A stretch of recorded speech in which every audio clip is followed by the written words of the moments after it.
تو ہمیں اپنے اندر یہ تحمل پیدا کرنا پڑے گا کہ بھئی اختلاف کا تحمل کریں. جو مسائل اسلاف میں اختلافی چلے آ رہے ہیں چلنے دو ایسے, یہ ختم نہیں ہو سکتے اور ختم ہونا بھی نہیں چاہیے ان کو, اس لیے کہ تو اللہ تعالیٰ نے اپنے نبی صلی اللہ علیہ وسلم کی ہر ادا کو کسی نہ کسی طرح سے محفوظ کیا. اب میں جلدی سے اس آیت کو کی طرف آتا ہوں. وَمَنْ أَرَادَ الْآخِرَةَ وَسَعَى لَهَا سَعْيَهَا وَهُوَ مُؤْمِنٌ فَأُولَٰئِكَ كَانَ سَعْيُهُمْ مَشْكُورًا. اس آیت میں اللہ نے کامیاب ہونے کی 4 شرطیں بیان کی ہیں. ہم میں سے ہر شخص چاہتا ہے نا کامیاب ہونا, تو اللہ نے کتنی شرطیں بیان کی ہیں؟ 4. سب سے پہلی شرط وَمَنْ أَرَادَ الْآخِرَةَ, آپ کی نیت کیا ہونی چاہیے؟ آخرت. انسان تہجد گزار ہو, اللہ کی راہ میں جہاد کرے, تبلیغ کرے, اگر نیت اللہ کی رضا نہیں ہے تو وہ عمل مقبول نہیں. کتنا ہی بظاہر حدیث میں آتا ہے وہ شہید جہنم میں ڈال دیا جائے گا جو لوگوں کو دکھانے کے لیے اللہ کی راہ میں لڑاؤ. دوسری شرط اللہ نے کیا بیان کی ہے؟ وسعا, صرف نیت کافی نہیں ہے بلکہ کیا کرے؟ کوشش. بیٹھا ہوا ہے ہاتھ پہ ہاتھ رکھے ہوئے, میری نیت ہے میں صدقہ خیرات کروں گا, صدقہ کرنے کی کوشش نہیں کرتا. میری نیت ہے میں رشتہ داری کو جوڑوں گا, جوڑنے کی کوشش نہیں کرتا. میری نیت ہے میں جہاد کروں گا, تیاری نہیں کرتا, کوشش نہیں کرتا, نیت نہیں کرتا. نیت سے مراد عمل کی نیت. میری نیت ہے جی میں ماں باپ کی خدمت کروں گا مگر خدمت کی کوشش نہیں کرتا. تو اللہ نے کامیابی کی دوسری شرط کیا بیان کی ہے؟ وسعا, کوشش بھی بولے نا بھائی کرنی ہے. تیسری شرط وسعا لہا سعیہا, کوشش آخرت والی, اخپل طریقے سے کوشش. بولو بھائی اخپل تو سمجھتے ہیں نا, اخپل کوشش نہیں چلے گی. اب دیکھو فجر کی 2 رکعتیں ہیں نا, اگر میں کہوں کہ یار ایک اور ملا لو ساتھ میں 3 پڑھ لو, بھائی میں کوئی غلط تو نہیں کر رہا نا کہ نبی امام نے 3 پڑھائی پبلک پکڑ لے گی امام کو, بھائی امام صاحب آپ سے بھولے سے ایسے ہوا ہے. امام صاحب کہتے ہیں استغفر اللہ, بھولے سے نہیں, میں نے جان کر پڑھی ہیں 3 رکعتیں. کیوں بھائی امام صاحب جان کر کیوں پڑھی؟ بھائی میں نے اس لیے پڑھی ہے کہ 2 سجدے پہلی رکعت میں, 2 دوسرے میں, 2 اگر گریبی میں لگا دو تو کیا جا رہا ہے بھائی؟ 4 تو اللہ کی طرف سے فرض ہیں, 2 ہماری طرف سے کیا ہو گئے؟ گریبی ہو گئے. اور اگر تم لوگ کو تکلیف ہوئی ہے, ٹائم زیادہ لگ گیا ہے, تو کل نہیں کروں گا میں, چلو کل سے دوبارہ 2 رکعتیں پڑھاؤں گا. آپ چھوڑ دو گے امام کو؟ بولے گا بھائی دوبارہ پڑھا نماز, بلکہ آپ تو کہو گے پتہ نہیں عقیدے اس کے صحیح ہے بھی یا نہیں ہے, دوسرا امام لاؤ بھائی. اب وہ دلیل میں یہ دینا شروع کر دے کہ منع دکھاؤ, کہاں تیسری رکعت سے نبی صلی اللہ علیہ وسلم نے منع کیا ہے, کہاں نبی صلی اللہ, اور عقلی دلیل یہ دے کہ نبی کیسے اللہ کے سامنے سجدہ کرنے سے روک سکتے ہیں؟ ہم تو 4 کے 6 سجدے کر رہے ہیں. نبی نے تو فرمایا قرۃ عینی فی الصلاۃ, میری آنکھوں کی ٹھنڈک کس میں ہے؟ نماز میں, اور سجدہ تو رکن اعظم ہے. تو بھائی نبی نے منع کہاں کیا ہے؟ منع کی حدیث دکھاؤ. جتنے مرضی دلائل کے زمین آسمان کے قلابے ملا دے, میرا خیال ہے کوئی گنوار سے گنوار دیہاتی 5ویں کلاس کا بچہ بھی اس کے دلائل سے متاثر نہیں ہوگا. بھائی نبی نے جب 2 پڑھے تو نبی سے آگے نکلنے کی کوشش کر رہا ہے, 2 رکعتیں پڑھی ہیں. عبادت توقیفی ہوتی ہے, اس میں اخپل طریقہ نہیں چلتا. یہاں تو میرے بھائی ہماری سمجھ میں یہ بات آتی ہے کہ بہت معذرت کے ساتھ جب ہماری خاندانی رسومات اور ہماری بدعتیں ہمارے سامنے آ کے کھڑی ہوتی ہیں اور شریعت دوسری طرف, تو پھر ہمیں یہ حدیثیں اور یہ باتیں سمجھ میں نہیں آتی. وہاں ہم کہتے ہیں حرج کیا ہے.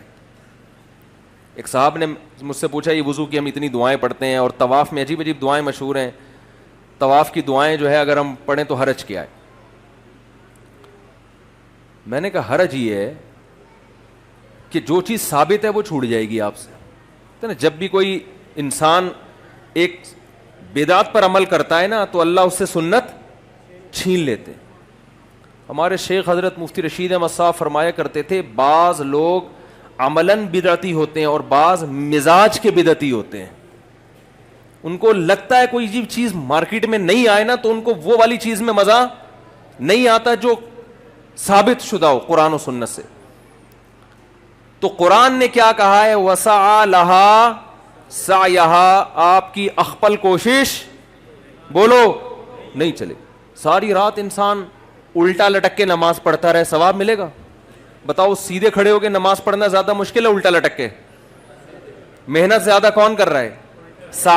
کوشش تو وہ کر رہا ہے جو الٹے لٹک کے پڑھ رہا ہے. لیکن نماز کس کی ہوگی؟ جو تمیز سے سیدھا کھڑا ہو کے نماز پڑھ رہا ہے. میرا اندرون سندھ دورہ ہوا، مجھے نہیں پتا تھا ان کے یہاں میت بھی ہو گئی ہے. تو اور میت ہوئے ہوئے بھی کئی دن ہو چکے تھے. میں وہاں گیا، میں تو سندھی حضرات تھے بڑے محبت کرنے والے، بیان سن رہے ہوں تو بھائی معذرت. تو ان کے کہیں والد صاحب کا 30-40 دن پہلے انتقال ہو گیا تھا. اب جو بھی آ رہا ہے نا 30-40 دن کے بعد بھی کیا کر رہا ہے؟ ہاتھ اٹھا کے دعا. مجھے پتا تھا یہ ان کی رسم ہے، جو نہ مانگے نا اس کو چھوڑتے نہیں ہے. یہ 3 دن ویسے ہی تعزیت، اتنا لمبا غم کو کھینچنا شریعت میں ویسے بھی نہیں ہے نا. میں نے ارادہ کر لیا، میں نے کہا میں بس اخپل طریقے سے دعا مانگوں گا، ہاتھ نہیں اٹھاؤں گا. میں نے ان سے کہا، انہوں نے مجھے کہا وہ ہمارے ابا کا بھی انتقال ہو گیا تھا، ذرا دعا کر دیں. میں نے کہا دل سے دعائے اللہ ان کی مغفرت فرمائے، ان کے درجات کو بلند فرمائے، ان کو ترقیاں. اتنی میں نے اپنے ابا کے لیے شاید دعا نہیں مانگی ہوگی جتنے ہاتھ اٹھائے بغیر ان کے ابا کے لیے دعا مانگی.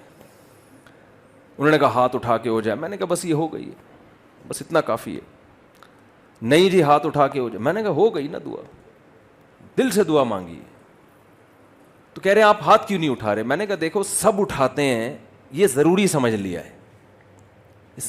کوئی چیز اپنے اوپر مسلط نہ کرو، ہنسی خوشی زندگی گزارو. جو زندہ ہیں ان کی بھی فکر کرو نا، کچھ ان کو ٹینشن نہ دو. نہیں بھائی، پھر تھوڑی دیر میں ایک بندہ آیا، ہاتھ اٹھائے. ہم بھی ڈھیڑ بن کے بیٹھ گئے تھے.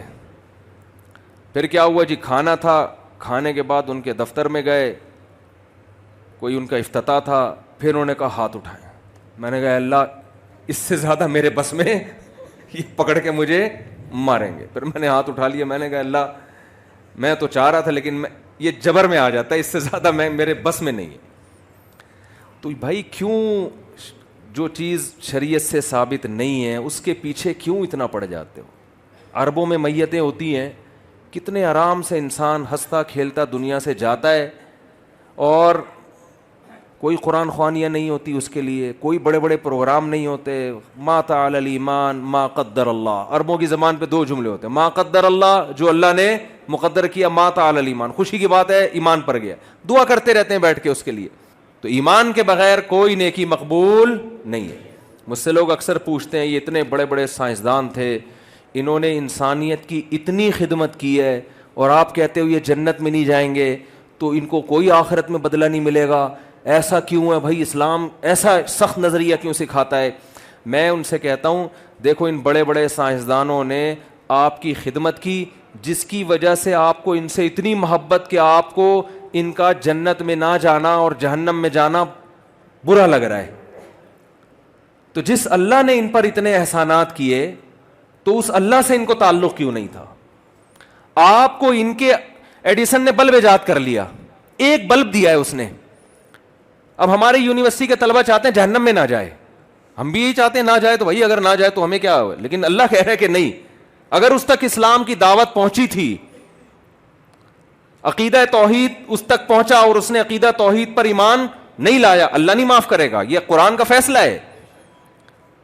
اب ہمارے جو یونیورسٹی کے لوگ ہیں نا ان کو بڑے اشکالات ہوتے ہیں، اور اتنی انسانیت کی خدمت کی، بلب بنا کے چلا گیا. وہ بلب کیا کیا کر رہا ہے آپ دیکھو.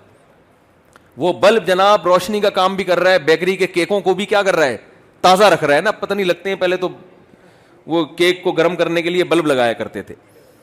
تو کتنی خدمت کر کے چلا گیا وہ. اور یہ مسلمان لوگ کہتے ہیں کہ وہ جنت میں نہیں جائے گا.